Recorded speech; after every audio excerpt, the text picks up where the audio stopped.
Mohammed bin Rashid Initiative for Global Prosperity is two distinct programs. The first being the Global Maker Challenge, which is an open innovation platform that encourages ideas, innovations to drive global prosperity.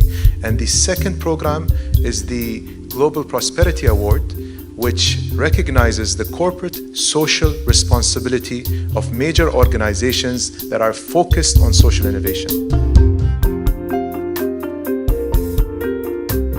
As co-chair of this worthy initiative, important initiative, I'm glad to bring GMIS to this level of the international dialogue and cooperation, the United Nations General Assembly, this special occasion for us to get together to move agenda ahead. In order to achieve our goals, we must invest in the world's greatest natural resources, people. We must enable them to develop their skills and ideas in order to innovate and identify products and solutions that benefit societies globally.